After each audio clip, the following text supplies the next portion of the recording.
Here's what's making news tonight in your neighborhood. We're mourning the Pope's passing and his impact in your neighborhood. We'll be live with neighborhood news reporter Suzanne Stevens at the Corpus Christi Cathedral for his memorial mass.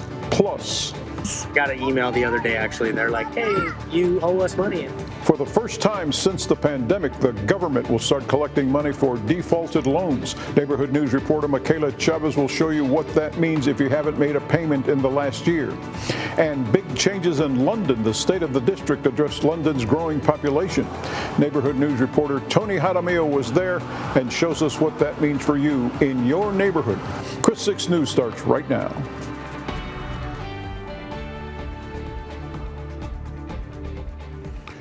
And we thank you for joining us. I'm Andy Lascano.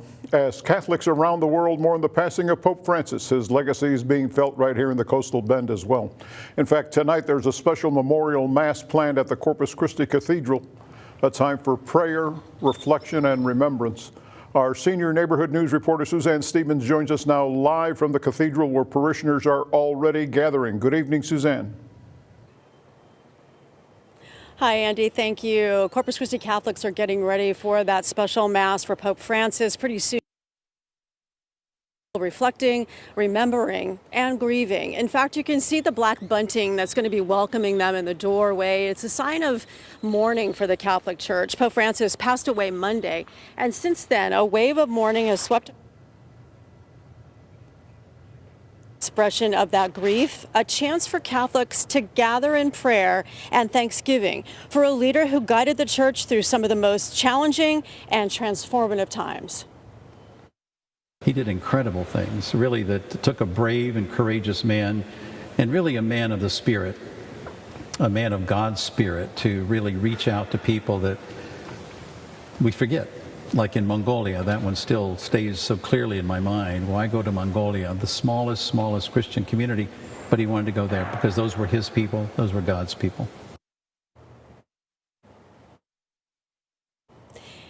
Again, that mass gets underway at 6:30 and will go for approximately an hour and 15 minutes. We are going to stay here throughout and bring you much more tonight at 10 o'clock, including how this moment is resonating with longtime Catholics and a new generation. Andy, back to you. Suzanne Stevens, thanks for that report. Now we turn our attention to the weather and senior meteorologist Bill Alexander, who's standing by in the Weather Center. Bill, some wacky weather already this week. What about the remainder of the week? A little less wacky, actually. Wacky but boy, weather. we got whacked a little bit during the early morning hours. Let's go ahead and take a look at what's going on right now. Yeah, we were looking at a little bit of shower activity on Doppler radar, and what we're seeing is residual moisture working its way on in and continuing to produce light amounts of rain across the area. So what we're going to be seeing instead, 12-hour storm total. These are the hail reports we got from San Patricio County and Aransas County between nickel and dollar-sized hail. But boy, look at the rainfall totals. It was significant. Some areas got between 3 and 5 inches of rain. Now, do we have more coming? Well, not likely. In fact, what we're looking at is maybe a few lingering showers, but we're going to have to wait till the middle of next week to see any significant precipitation. I'll tell you all about it in your full forecast. All right, Bill, we'll look forward to that as always. A man's facing execution today after the stabbing and strangling death of a young North Texas mother more than 20 years ago. Moises Sandoval Mendoza set to be executed for the March 2004 killing of 20-year-old Rachel O'Neal Tollison. Tollison's body was found 6 days after prosecutors say Mendoza took her from her home. Mendoza's lawyers asked the U.S. Supreme Court to stop the scheduled execution after lower courts rejected his positions for a stay. If the execution's carried out, Mendoza would be the third inmate put to death this year in Texas. Well, nearly 3 years ago to the day, a gunman walked into a school in Uvalde, gunned down 21 people, 19 of them young students. Today, the families of the shooting victims reached a settlement with the city of Uvalde. City council members in the West Texas town voted unanimously on Tuesday to approve the settlement. The details of the agreement haven't been released, but Uvalde Mayor Hector Uvano also said the city will work with the families to create a permanent memorial. Several lawsuits were filed in the aftermath of the mass shooting, seeking accountability for the law enforcement response at the school. 19 fourth graders and 2 teachers were killed when an 18-year-old gunman entered the school and opened fire. Well, we have the identity of the victim who died in a house fire on the city's south side last week. The medical examiner's office has identified her as 88-year-old Annie Hatfield. Last Wednesday, the Corpus Christi Fire Department was called to Hebert Lane near Weber and Saratoga. Crews fought the blaze and later found Hatfield in the garage of the home. She was taken to a nearby hospital but later died. Investigators say the fire started in the kitchen and was accidental. If you've defaulted your student loan payments because of the pandemic, then your grace period is almost up. I'm Michaela Chavez, your neighborhood news reporter in the Bay Area. This will be the first time in 5 years that the repayments have begun. Almost 43 million Americans have student loans. Robert Wilson and his wife Mary were part of that number. We both had about $8,000 each. That is, until they paid it off. We were really young at the time, so we knew we still had a lot of things in front of us. Saving up for a house, didn't have children yet. So it was just basically a beginning step, but a necessary step. But not everyone has been able to pay off their student loans just yet, like Johnny Suarez. I got an email the other day, actually. They're like, hey, you owe us money. Others even had to put their payments on pause for a while. My wife has student loans, and she didn't have to pay hers for a long time. And then she kind of actually got the email, and she was telling me, like, hey, we got to start paying all my stuff. If you defaulted on your student loan payments, your debt will be collected starting next month. A defaulted student loan is a loan that a borrower hasn't made a payment on for 270 days. When it enters default, it becomes eligible for mandatory collections, and that could be collected through wage garnishing. That means what you make in a paycheck could be held back by your employer and paid to the government instead. People being over indebted to any kind of bank debt end up paying, just get to a point where they just end up paying interest. So they end up being serfs for the bank or have to take low quality jobs that they can't afford to make anything but minimum payments. That's not a good system. The pause on collecting defaulted loans started in 2020 because of the economic hardships faced during the pandemic. But Wilson says garnishing people's wages might cause an economic problem. It's one of the issues that's happened recently that has affected the economy. People who were spending money more freely now have to pay their student debt. That's money that was circulating in the economy that's now going back to the banks. And Suarez says the mandatory repayments will take a bit of financial adjusting as well. We are just one income. My wife is a stay-at-home mom. That's kind of what we wanted. Stuff like this. I can't pick up an extra shift and stuff like that. It's a flat. I get paid a salary. It's not too much of a, hassle of, how we have to figure it out. But, we do have to, keep that in mind now. Now the 5 million or more Americans with defaulted student loan payments will have their loans sent for collections on May 5th. With your neighborhood news in the Bay Area, I'm Michaela Chavez, Chris 6 News. All right, Michaela, thanks for that report. The London Independent School District continues growing at a rapid pace, with officials projecting the student population will double within the next decade. There are currently just over 1,800 students in the district. Today they held their State of the District, where Superintendent Dr. Bill Chapman said the district's growing by about 8% every year. They've already completed several expansion projects, including cafeteria and high school additions, and a new primary school set to open next July with 16 classrooms for the district's youngest students. The problem is about 3 years, our intermediate, middle, and high school all will be at or near capacity, and so we have to start making plans for that now. Well, the district's rapid expansion reflects broader growth in the London area, with new housing developments bringing more families into the school district every year. All right, coming up, we have some road closures that might impact your commute. We'll let you know where they are. Plus, we're going to get a check on the roadways. All of that coming up next. You're watching Chris 6, part of the Scripps News Group. Well, Halo Flight received a little boost today. Flint Hills Resources donated $50,000 to the helicopter ambulance service that serves the Coastal Bend. The check was presented in partnership with more than 20 years with Flint Hills. The donation will also help assist with funds raised for the Flights of Angels golf tournament.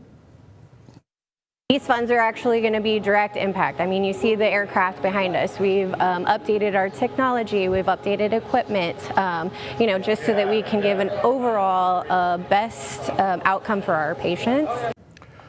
Garcia also says they couldn't do anything without the support of the community and their partners. Well, there's a road closure that you probably want to know about, so listen up. Starting tonight at 7 o'clock and going till 6 o'clock tomorrow, Thursday morning, the Northwest Loop ramp from northbound I-37 to southbound State Highway 286 is going to be closed. So if you're heading southbound on 181 to 286, you'll be detoured to take the Port Avenue, Nueces Bay Boulevard exit, make a U-turn at Nueces Bay Boulevard, and continue southbound on I-37 to take the ramp to 286. And make sure you're aware of these changes and slow your roll in construction zones. All right, speaking of roadways, meteorologist Bill Alexander here to catch you up now on what they look like right now across the coastal bend. Bill? What should we avoid here, especially with rush hour traffic? Oh, might be avoid driving, but that's probably not something that you can do. We do have a little bit of wet pavement out well to the west of the immediate Corpus Christi area. Let's talk about that for a second. You know, we had a few rain showers out there. You're not seeing very much, but what we are seeing is, well, it's looking pretty good. Let's go ahead and take a look at this. We've got those few little showers with a little bit of damp pavement way out to the west in those neighborhoods out towards Orange Grove and Freer. Those areas are not such a big problem, though. But if you take a look at the Harbor Bridge, north and southbound, it's looking great right now. No real impediments. You do have that slowdown on 37. That's the diversion, and you're going to have to avoid that when you can. But both 286 as well as SPID and Saratoga are looking good right now. Midtown area got the normal slowdown there at Everhard and Staples, but when you head on out to the JFK Causeway, it's looking good. In fact, your forecast is looking pretty good. That's coming up after the break.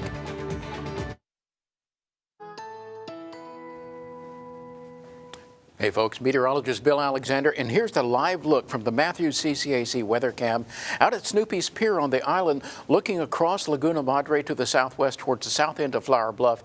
You still see those scattered low clouds and a thin haze of high clouds above it. On the satellite radar loop, what you're seeing is that eastern fringe of all that haze layer out there. That's some high-level clouds that are the remnants of blow-off these big thunderstorms in the Sierra Madre. Those won't be making us to tonight. They don't have the upper-level support that we had last night. Take a look at your almanac here. 75 this morning, 84 this afternoon, and no rain officially at the airport. Some folks really got some toad chokers out there, but they were in the northern part of our viewing area. 1.23 inches in deficit so far for the year.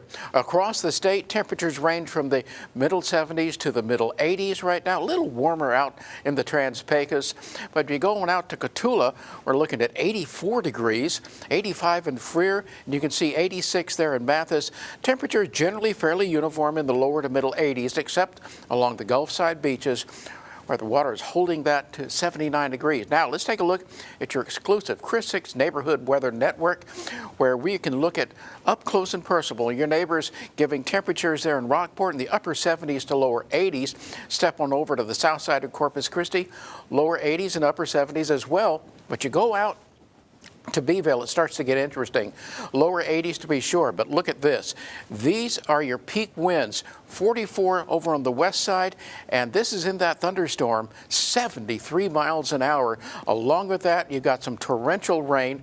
It moved quickly, so you had a better part of 0.8 of an inch of rain, but you go back over to Rockport, almost an inch of rain, and to the north of there, 4 to 6 inches of rain. So we are on the southern periphery of that heavy rain band and the severe weather band, and look at the west side where it's got 1/100 of an inch of rain. So that's the way it worked out this time, with temperatures moderating in response to that strong east-southeasterly wind. That's also holding the dew points up from the upper 60s to lower 70s, and as a result of that and the cloud cover, only lows in the lower to middle 70s tomorrow morning. Highs tomorrow back from the 80s to lower 90s. We're also looking at lower 80s even on the Gulf side beaches. Speaking of which, Partly cloudy and windy out there. Water temperature and the air temperature both at 79 degrees. It will be windy, southeast 15 to 25 knots. That'll make for slightly choppy to occasionally choppy bays, 4 to 6 foot seas, and small craft should be exercising caution. And here's the scenario. You've got that typical dry line out in West Texas firing off thunderstorms when it gets good upper level support. And you can see those firing off and staying north of us as a front moves to the south. But really, the upper level support will be devoid for significant rain until the middle part of next week with this next disturbance. Notice the timeline, that's Wednesday. So it's going to leave us with very little rainfall out in our watershed for the next couple of days. But overnight tonight, down into the middle 70s, that wind will keep blowing out there.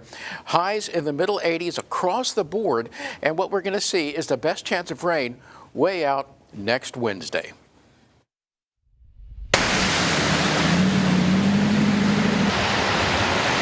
From rain to hailstorms, a whole mix ended up in the coastal bend over the past few days. Our neighbors in Aransas Pass also got a hefty dose of rain this morning. Check out this video. Flooding on the roadways. Luckily, no damage to local businesses, but several neighbors told us that the hail lasted about 15-20 minutes, and they're glad to be okay.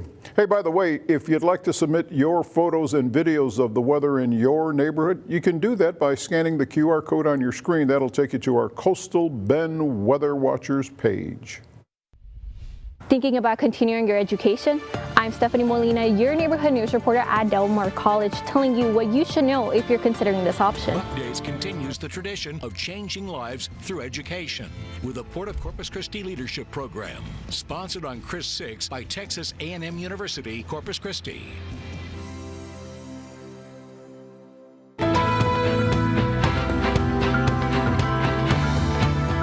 Sometimes taking the first step is the hardest part. I'm Stephanie Molina, your neighborhood news reporter at Del Mar College, talking to a student who made the choice to go back to school and earn their GED. The students share their experience with the program here at Del Mar. No one else can take it away from you. No one can take your GED away from you, ever. 19-year-old Emma Grace Barrientos is GED graduate. She first stopped going to school back in 2022 when she was 16 years old. I was a pretty insecure, shy girl, and I always kept to my own. And I was always scared of being bullied. Barrientos tells me she didn't plan one day to drop out of high school, but over time, the absences started piling up, which forced her to stop going. Fast forward a few years, and Barrientos tells me she realized she couldn't continue living like that forever. I don't want to depend on other people. I want to be independent and have a job, and the only way to really get that is to have a GED or a diploma. Barrientos' dad brought up the idea of her taking the GED. I think a lot of times students are afraid that they're either going to have to pay for the services that they're receiving, or they believe that they're not going to be able to get into a class. Jennifer Howard is the assistant director of the ESL program at Del Mar College. The school has a new grant-funded program to help students interested in going back to school. Since October 2024, 260 students have enrolled the program and 8 have earned their GED. We also have scholarships to help you pay for your GED test. And then, of course, all of our classes are free. Each Tuesday, she says students interested in going back to school can stop by the Ventures Business Building. Sometimes people are worried about time. Do I have time to study? Do I have time to do this? And even incorporating just maybe set a timer for 30 minutes. And read a chapter from a book. That will help. Barrientos started her journey in March 2023 and passed the GED exam nearly 6 months later. I put a lot of information online to help those of you considering going back to school.